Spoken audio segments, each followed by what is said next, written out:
Friends, आज के video में एक ऐसा पावरफुल फर्टिलाइज़र बनाने वाली हूँ जो पौधे में संपूर्ण विकास के लिए ज़रूरी होगा और प्लांट की ग्रोथ में बहुत हेल्पफुल रहेगा।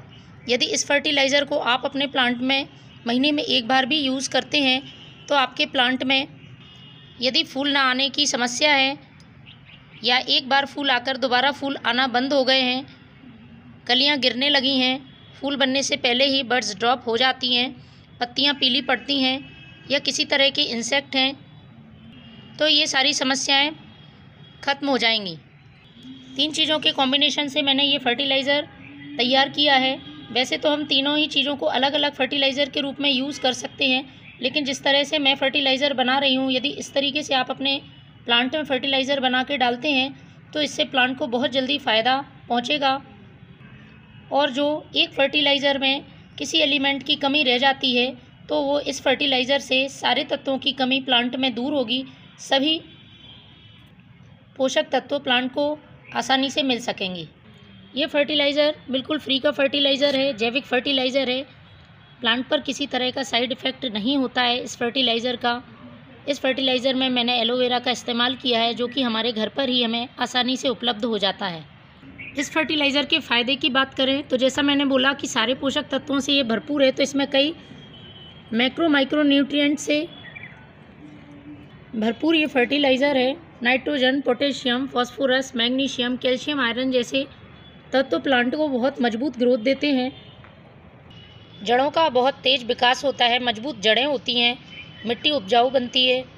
मिट्टी में किसी तरह के इंसेक्ट या फंगस हैं तो वो भी ख़त्म होता है, क्योंकि हम सभी जानते हैं एलोवेरा एक नेचुरल इंसेक्टिसाइड और फंगिसाइड की तरह भी काम करता है। इसके साथ ही तकरीबन 20 प्रकार के इसमें मिनरल्स पाए जाते हैं जो प्लांट की ग्रोथ के लिए बहुत ज़रूरी हैं। आप इसे अपने सभी प्लांट्स पर यूज़ कर सकते हैं। फूलों, फलों, सब्जियों वाले पौधों पर, मोगरा, गुलाब, गुड़हल, जैस्मिन जैसे सभी पौधे इस फर्टिलाइज़र की मदद से बहुत तेज़ी से ग्रोथ करते हैं और फूलों से भरे हुए रहते हैं। तो चलिए शुरू करते हैं किस तरह से इस फर्टिलाइज़र को बनाना है और कैसे अपने प्लांट्स पर यूज़ करना है। तो सबसे पहले आपको एक खाली बर्तन ले लेना है। प्लांट की संख्या के हिसाब से आप कम ज़्यादा फर्टिलाइज़र बना सकते हैं। तो सबसे पहले मैंने यूज़ किया है ये चावल का पानी। चावल धोने के बाद जो पानी बचता है उसका यूज़ आप अपने प्लांट्स के लिए करें। प्लांट्स को बहुत ज़्यादा पोषक तत्व इस पानी से मिल जाते हैं।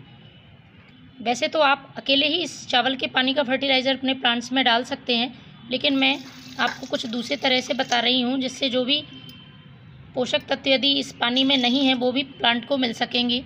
तो मैंने 1 गिलास ये चावल धोने के बाद का पानी निकाल लिया है। चावल उबालने के बाद का पानी नहीं चाहिए, सिर्फ कच्चे चावल वॉश करते हैं उसके बाद का पानी हमें लेना है। इसके बाद जो मैं दूसरी चीज़ ले रही हूँ वो है ये दाल का पानी। ये भी हम हमारे प्लांट्स पर यूज़ करते हैं और आप सभी जानते हैं बहुत सारे पोषक तत्वों से भरपूर होता है ये दाल का पानी। तो मैंने ये 1 गिलास दाल का पानी ले लिया है। आप किसी भी दाल का पानी यूज़ कर सकते हैं। मैंने ये तुअर दाल का पानी यूज़ किया है। इसके बाद जो तीसरी चीज़ मैं ले रही हूँ वो है ये एलोवेरा का पानी। एलोवेरा की आपको एक लीफ ले लेनी है जिसमें कि जेल की मात्रा अच्छी हो और उसको आपको छोटे छोटे टुकड़ों में काटकर 1 दिन के लिए भिगोकर रख देना है। इस तरह से आप जब एलोवेरा कुछ इस तरह से गल जाए, इसके सारे पोषक तत्व पानी में मिल जाएं, चाहे तो आप 2 दिन के लिए भी रख सकते हैं, तब आपको इसका यूज़ करना है। तो 1 गिलास पानी में इस एलोवेरा का लूँगी। इसको हमें छान लेना है। अच्छी तरह से छानने के बाद इसका यूज़ करना है। इन तीनों के कॉम्बिनेशन से बहुत ही पावरफुल फर्टिलाइज़र बनता है ये तीनों चीज़ें। अब हमें इसे डायरेक्ट अपने प्लांट पर नहीं डालना है, इसको हमें डाइल्यूट करना होगा। जितना भाग फर्टिलाइज़र का उसका 5 भाग सादा पानी मिलाना है। इस तरह से आपको ये फर्टिलाइज़र तैयार करना है। अब ये प्लांट में डालने के लिए पूरी तरह से फर्टिलाइज़र तैयार है। इसको आप अपने प्लांट की सॉइल में पॉट की साइज़ के हिसाब से डालें। महीने में 1 बार इस फर्टिलाइज़र का यूज़ ज़रूर करें और सुबह या शाम के वक्त ही इस फर्टिलाइज़र को दें। तेज़ धूप में आपको इस फर्टिलाइज़र को नहीं डालना है। तो फ्रेंड्स, आप भी इस फर्टिलाइज़र का यूज़ करें। देखेंगे आपके प्लांट बहुत तेज़ी से ग्रोथ कर रहे हैं और उनमें फूल फल भी बहुत अच्छी मात्रा में बन रहे हैं। Thank you.